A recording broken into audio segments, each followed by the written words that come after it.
Sebuah taksi listrik ringsek di bagian depan setelah menabrak komuter lain yang lewat di perlintasan kereta Cengkareng Drain, Jakarta Barat. Diduga pengemudi tidak sabar melewati rel sehingga tersambar komuter lain.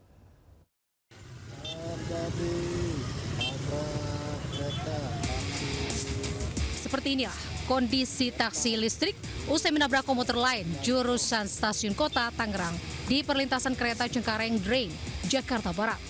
Pada bagian kap mobil mengalami kerusakan berat. Saat kejadian, pengemudi taksi tidak sabar melewati rel hingga tersambar komuter lain yang sedang melintas.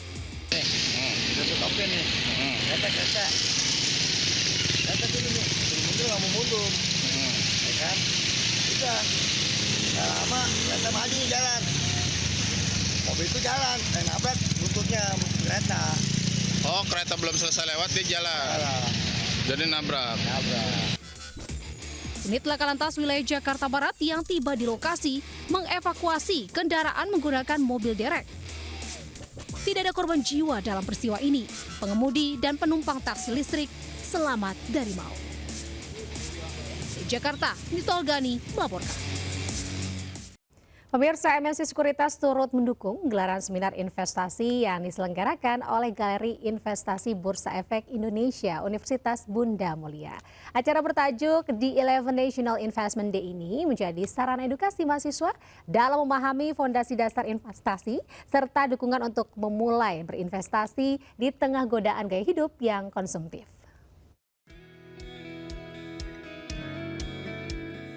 Ratusan peserta antusias mengikuti seminar investasi yang diselenggarakan Galeri Investasi Bursa Efek Indonesia Universitas Bunda Mulia di Jakarta Utara. Seminar dengan tema Empowering the Next Gen Value Investor to Build Purposeful Wealth in Uncertainty Volatility bertujuan mendorong literasi investasi di kalangan mahasiswa dan generasi muda, terutama di tengah dinamika perekonomian global. Direktur Utama PT MNC Capital Indonesia Tbk Yudi Hamka turut hadir berbagi pengetahuan dan pengalaman dalam dunia keuangan dan investasi. Gaya hidup yang konsumtif ya di awal-awal mungkin juga sangat mempengaruhi kemampuan generasi muda untuk berinvestasi. Mereka sisihkan untuk menabung dan dari tabungan itu mereka bisa mulai berinvestasi. Mungkin investasi kecil-kecilan, investasi yang aman, kemudian sampai mereka memahami fundamental, mereka bisa mengeksplor produk-produk investasi yang lain. Materinya benar-benar inline dengan keadaan pada saat ini, dengan perkembangan kemajuan perekonomian di Indonesia pada saat ini. Itu perlu kita apresiasi dan perlu kita sepakati bersama bahwa kenyataannya Indonesia pada saat ini menunjukkan tingkat perkembangan di industri pasar modal yang cukup menggembirakan. Seminar tahunan yang digelar oleh Program Studi Manajemen Universitas Bunda Mulia ini juga menjadi rangkaian selebrasi 12 tahun berdirinya Galeri Investasi Bursa Efek Indonesia Universitas Bunda Mulia. Dari Jakarta, Riki Anwardi, iNews melaporkan. Kita beralih ke informasi mancanegara. Pemirsa, warga Cebu, Filipina meminta bantuan pasca dilanda gempa berskala 7,4 magnitudo. Petugas saat ini fokus pada korban pengungsi.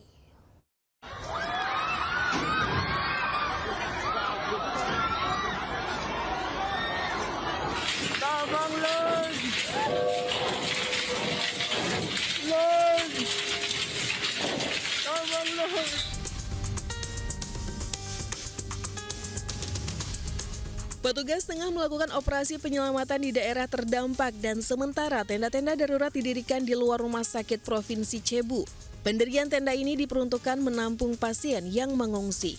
Menurut pemberitaan lokal, upaya penyelamatan pasca gempa telah selesai dan saat ini fokus pada membantu 20.000 lebih orang yang mengungsi.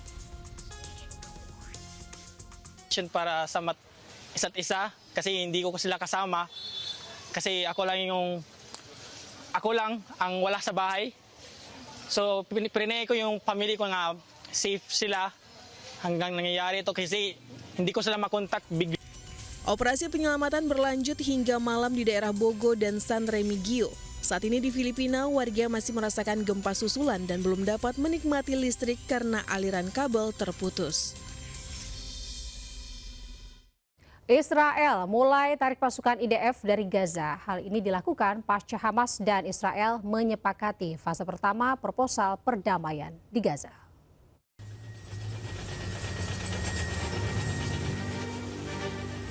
Israel mulai menarik pasukannya dari jalur Gaza usai Hamas dan Israel menyepakati fase pertama proposal perdamaian di Gaza.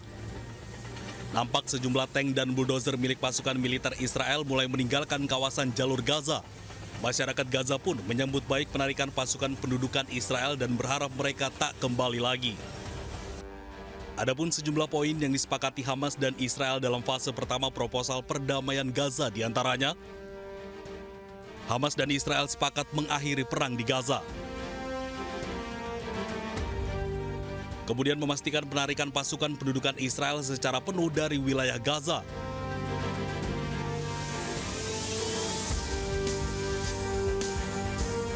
Mengizinkan masuknya bantuan kemanusiaan, serta melaksanakan pertukaran tahanan di mana Hamas akan menukar 20 sandera hidup dengan 2.000 tahanan Palestina. Pemirsa, makanan Eropa yang jika dipadukan dengan bumbu rempah kuliner Nusantara ternyata menghasilkan cita rasa yang lezat dan unik. Ya, steak ikan tuna yang dilumuri saus rawon khas Jawa Timur ini dijamin bakal menggoyang lidah sebagai hidangan makan siang nanti.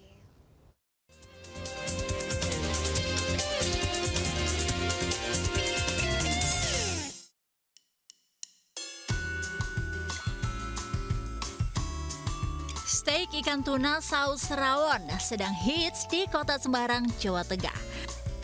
Tampilan khas Eropa yang sangat menggoda ini ternyata bercita rasa khas masakan Indonesia. Steak yang khas dengan panganan Eropa dipadu dengan rempah bumbu rawon. Hasilnya, steak ikan tuna ini menjadi buruan para penggemar steak. Membuat steak saus rawon ini tak begitu sulit. Pertama, kita harus membuat bumbu saus rawon. Berbagai rempah khas Nusantara terdiri dari bawang merah, bawang putih, daun jeruk, jahe, ketumbar, kayu manis, cengkeh, keluak, dan serbuk kunyit dihaluskan bersama daun jeruk. Bumbu kemudian ditumis dan ditambahkan air dan garam hingga mengental dan jadilah saus rawon. Sementara itu, potongan daging ikan tuna digoreng dengan margarin hingga kecoklatan. Terakhir, proses penyajian dengan menambahkan potongan telur asin yang juga menjadi ciri khas rawon. Lumuri ikan dengan saus rawon agar tampilan lebih cantik. Tambahkan potongan jeruk lemon, bunga telang, dan potongan tomat.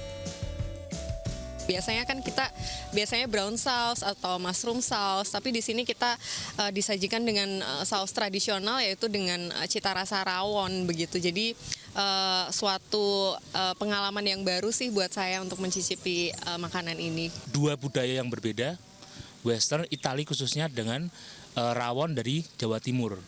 Kita padu-padankan sehingga menghasilkan bahwa makanan tradisional itu tidak hanya bisa dikemas dengan platingan yang gitu-gitu aja, tapi kita bisa bikin lebih wah.